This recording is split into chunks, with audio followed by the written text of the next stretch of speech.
Well, even if our traditional American idiot is missing, we still have a traditional, boring American shooter to take another look at. Maybe this one won't be that bad.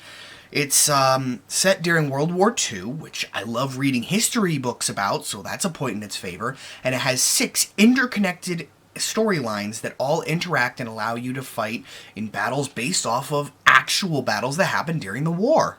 Okay, that's pretty interesting. Also, they take the time to set up each character we play, telling us a bit about their backstory, why we should care about them, and the world we're finding them in. That helps when you're jumping characters, and there's a chance that they won't all die because of jumping character.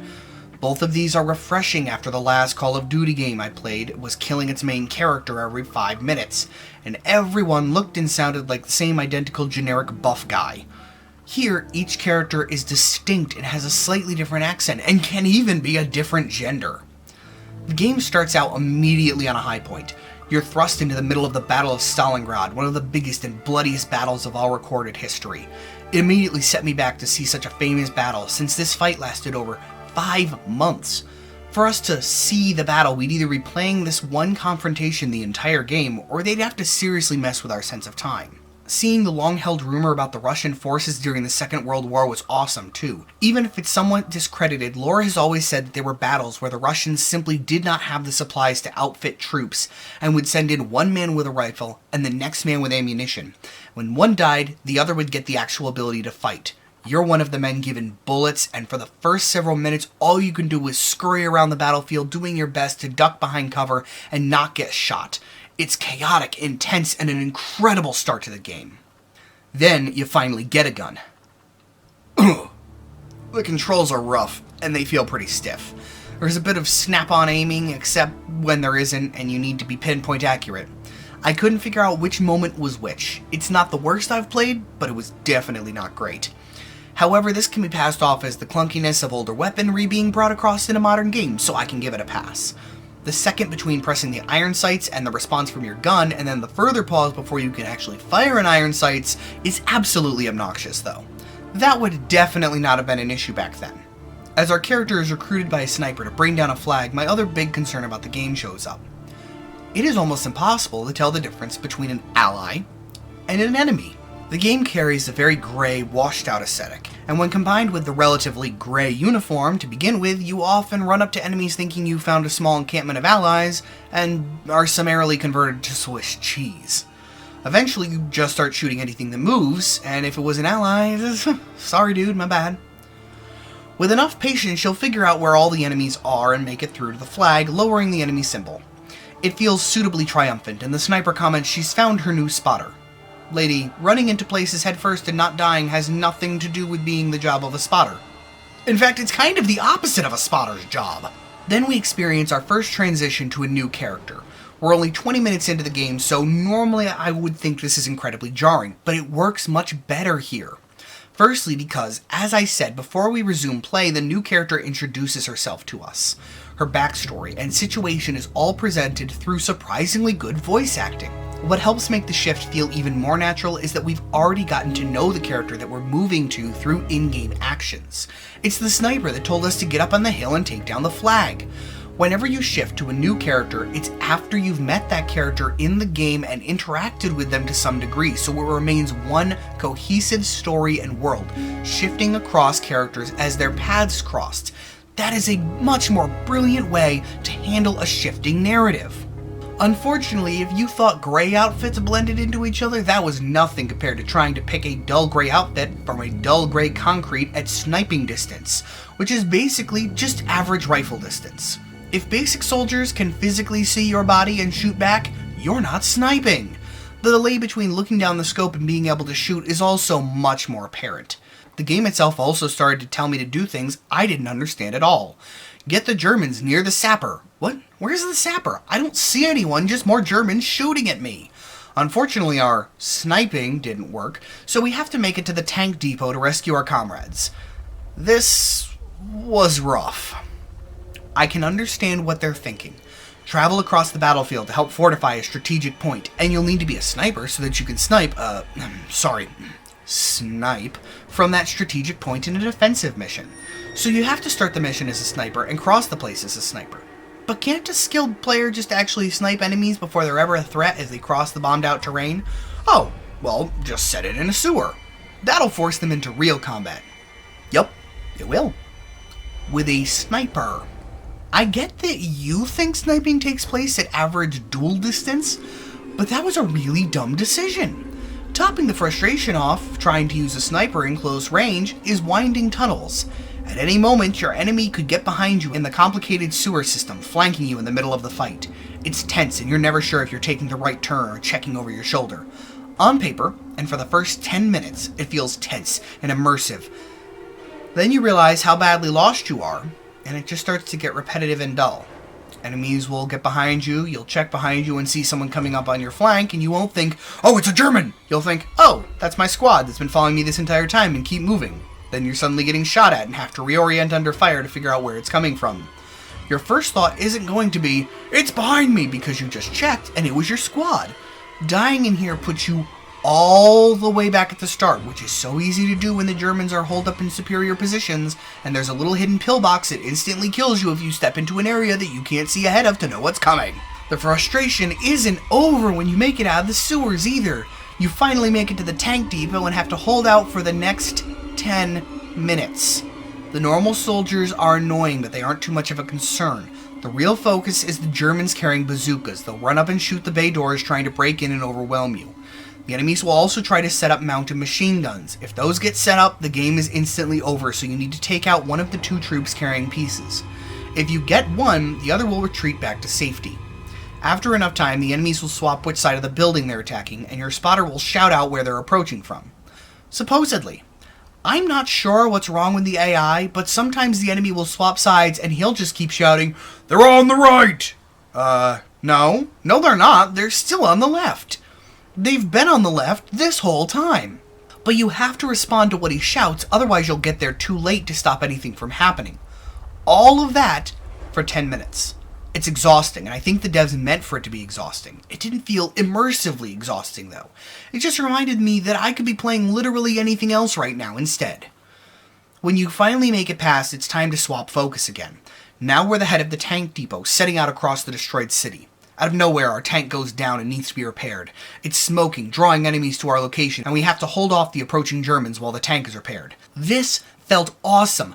I could find somewhere slightly covered and try and move from spot to spot and take down groups safely, making sure to keep moving around so that he didn't get around and behind me. It took a bit of time for me to figure everything out, but that felt like it was on me, not the game. This was an immersive, good defensive mission. And then the tank is fixed.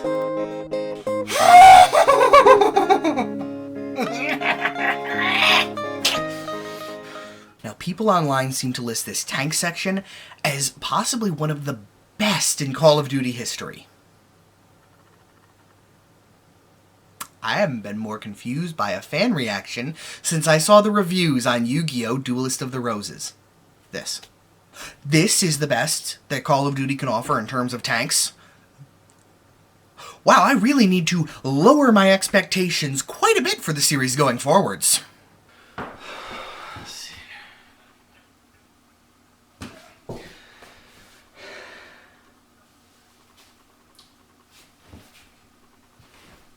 Good enough. There is a reason tanks have crews.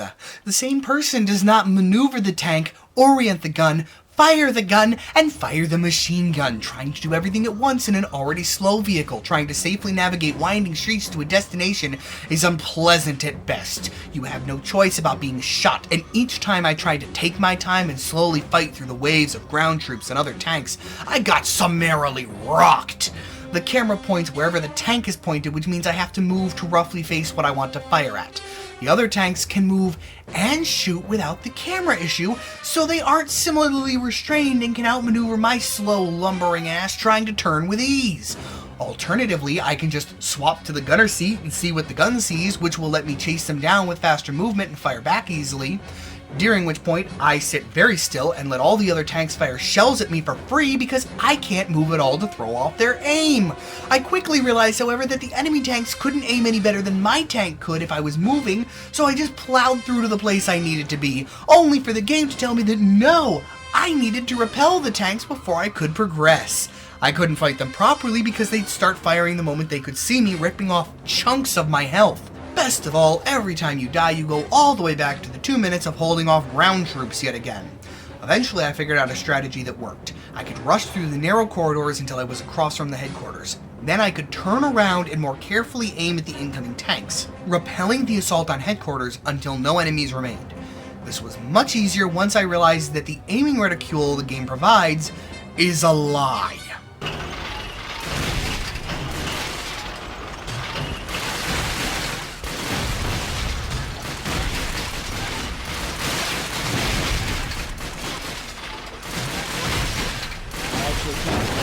Apparently he can hit me, never mind.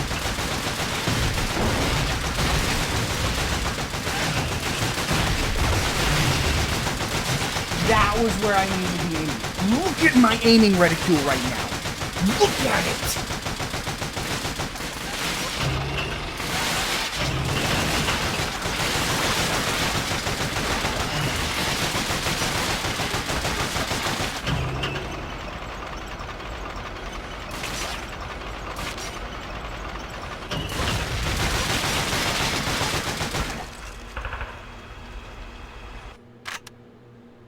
Getting an eye to compensate for the worthless aiming reticule didn't help when it was time to report to headquarters, though.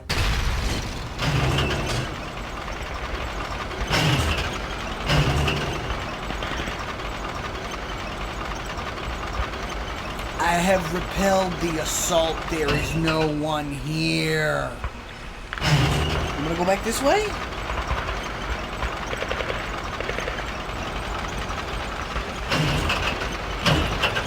I did. There's no one assaulting it but me.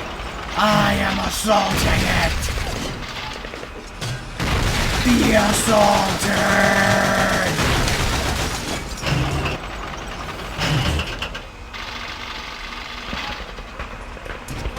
General, my report was filed on that incendiary. You're just inside that door, General.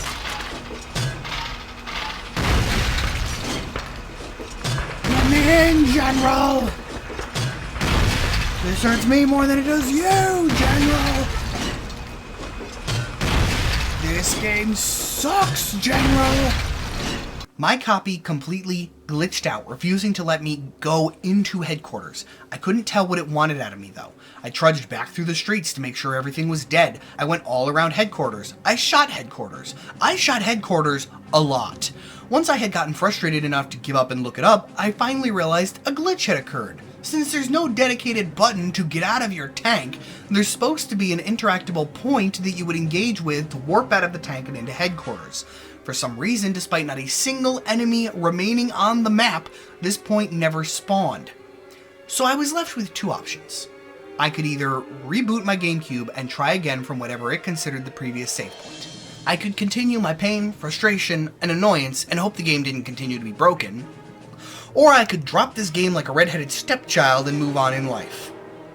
If the game suddenly gets better from this point on, more power to it, but I wouldn't know. I'd gotten roughly 3 hours in, and it had already lost what charm and enjoyment it had. I'm a firm believer you should give a game some time to get into its groove, but not only is that long fairly excessive, but the game is going further downhill the longer I play.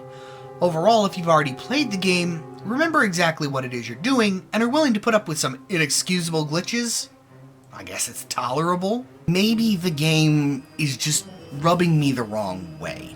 It feels like at some point, someone put in a lot of work and effort into this game, figuring out the storyline, figuring out how each character would interact with the next character going forwards, how they would each impact the flow of the battle compared to the real world battle. But then someone else came in, donned his clown nose, and started adding gimmicks. In 3 hours, I was a helpless soldier. The next piece I was a normal soldier. Then I stormed a hill through trenches. Then I'm sniping. Then before whiplash can settle, you're in the sewers. Once you make it out, it's time for a defense scene. Now you're in a tank. For being a war, there's no real defined tone between all this insanity. It's almost as if they think that continuing to jangle a set of shiny gimmicks in front of our faces, if they do that, we won't notice how many issues the game has. Sure, it's overall built competently, but sometimes just being mostly competent isn't enough to make something worth playing. If you really love war games, I guess check this out. Might have something that you would enjoy if you haven't already looked at it, but for everyone else, I think the best I can give it is a 6 out of 10. It's competent, it's got some good ideas, and it can be fun, assuming your copy isn't broken. But overall, not a great entry. Ready, set, go! Guess I should check that out.